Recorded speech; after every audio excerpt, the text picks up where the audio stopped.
Hello, my diamonds and my Teletubbies. Sheila True Love here. You have too many women who are now starting to admit that the reason their marriages have lasted for 18 or 20 years is basically because they had to keep quiet, hide who they really were, and tolerate emotional, mental, and sometimes even physical abuse just to keep the peace. And that's just not love. That's not living. That's survival. Allow me to share some clips with you, and then let's come back and talk about it. The main reason why I don't want to be married anymore is because the way that I've been able to make my 17-year marriage work all of these years is by compromising myself. Compromising what I think, compromising about what I value, compromise what I want, compromise the type of relationship that I want to have. Everything has been a compromise, but the compromise has been on my part, me adjusting, changing, doing things differently to please my partner and to make the family as a whole work. And I just know that it's just not the right thing to do anymore. But on the other hand, it's really scary thinking that I'm going to be 52 years old out there living by myself with my kids, trying to make it in this economy. I don't have an education. I never went to school. I didn't have a career or anything like that. There was no plan B. This was always the plan. Be married, stay married, raise a family, and just stay together and make it work to the end. I'm taking a huge risk, and sometimes I question whether it's the right thing to do. But I know the reason why I'm questioning is because I'm so used to compromising myself. I'm so used to putting myself last. I'm so used to just making myself disappear so I can be in these roles, wife, mother, whatever, and somehow hopefully make other people happy, and that'll be my life. But that's not the right way to live. I want to find a different way of living.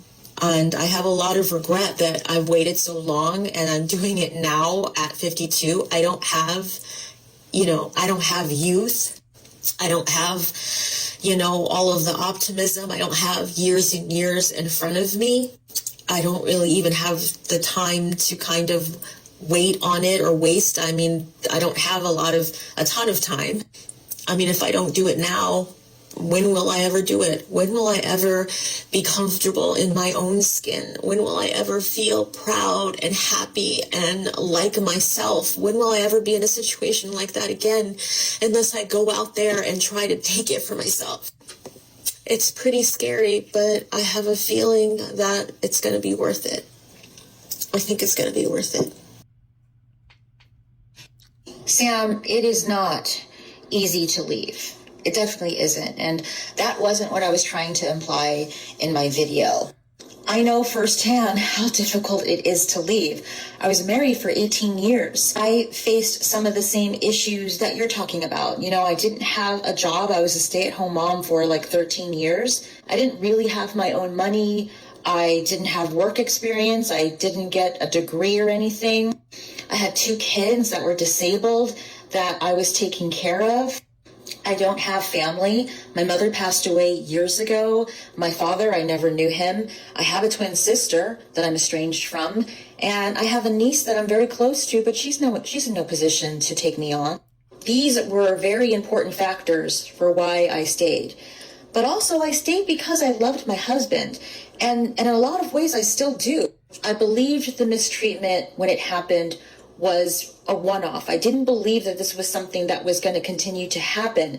I also believed that my husband had a lot of other struggles and issues, and if we could just address those issues, things would get better. But it never did. It never got better. It just happened over and over and over again. And to be completely honest, by me staying those first few times, in a way, the message that he received was that I was accepting this. That's what he thought, is that this behavior in a way was okay, or at least understood. I gave him a lot of grace. And it got to the point where he would expect grace. He would expect forgiveness. He would expect if he did something or mistreated me or called me a name, he would just expect me just to forgive him. And in fact, when I started standing up for myself and saying, hey, this isn't right, he got mad at me. I was in the wrong. It's just a really twisted situation that you get caught up in. and it never changes. It never gets better. And you have to know that and be aware of it. I know it's not possible sometimes in some situations to leave right away.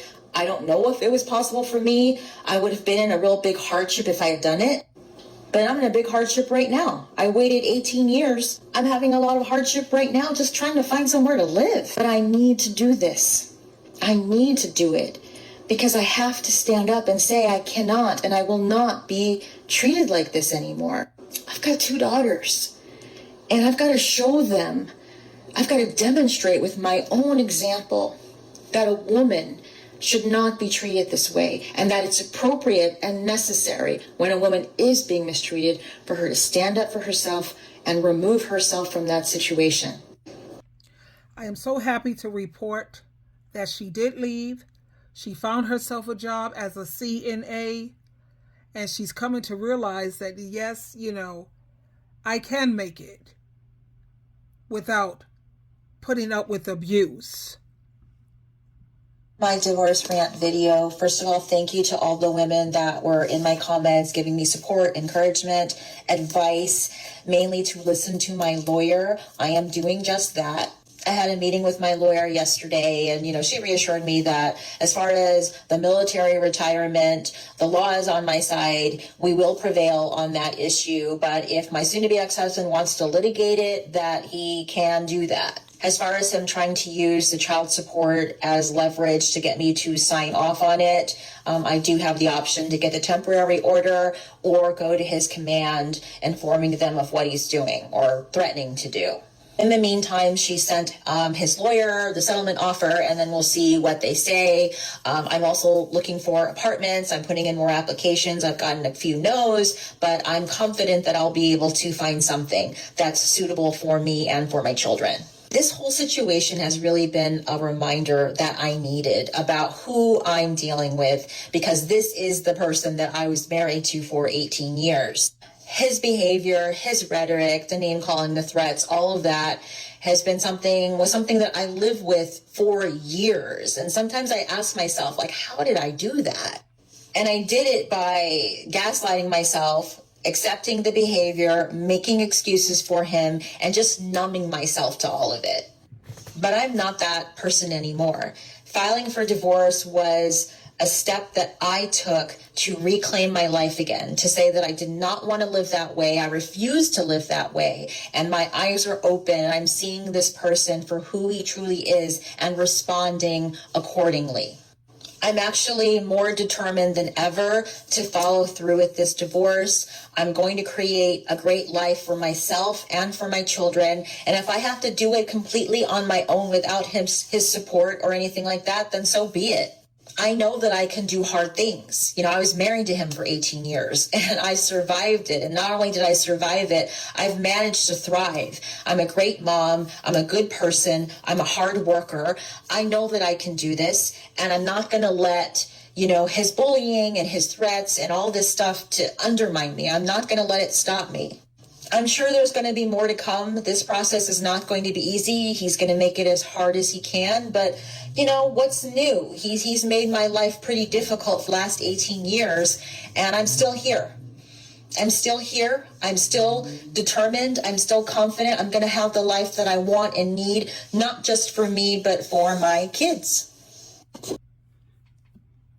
You know what the most hilarious part about divorce is that one minute you will feel so much nostalgia, maybe even guilt, definitely a little bit of love for the person that you're going to be divorcing. You're thinking about all the memories and all the years you spent together, and you're sad that it didn't work out, but you want the best for them. You can go from that feeling to the very next day, them doing something, and you're thinking to yourself, I absolutely despise this person and I want nothing good to ever happen for them. So I was talking with my husband about where we're going to be living after we move out of our house. And I said to him, one of us needs to live here in the school district because we want our kids to continue going to school in this district. They've been here since they were in kindergarten. And it's also good for their particular needs because my 15-year-old is autistic, my 12-year-old has Down syndrome, and this district has been great for serving their needs. So I say to him, one of us has to live in the school district. And I suggested that, maybe you could live in the district because, like I said, it's an expensive area. And he makes 3 times what I make, so he can definitely afford it. So I said, maybe you could live in the district and I could live in a city that's like right outside of it, close by. He says to me, I'm not living in this district. It's too expensive. I'm not going to waste my money living here when I could find a cheaper place. Besides, with the child support I'm going to have to pay, I won't be able to afford it anyway. So I say to him, well, if you don't live in the district, then I have to live in the district. One of us has to. And if I live in the district, then the rent that I have to pay in that district is going to go down for my expenses. All that's going to be calculated into child support and spousal support. Then he yells at me and says I'm taking all of his money and it's totally unfair to him that he's worked all his life and all I care about is taking all his money and leaving him destitute. Divorce is fun. Divorce is great. Divorce is just... what the most hilarious...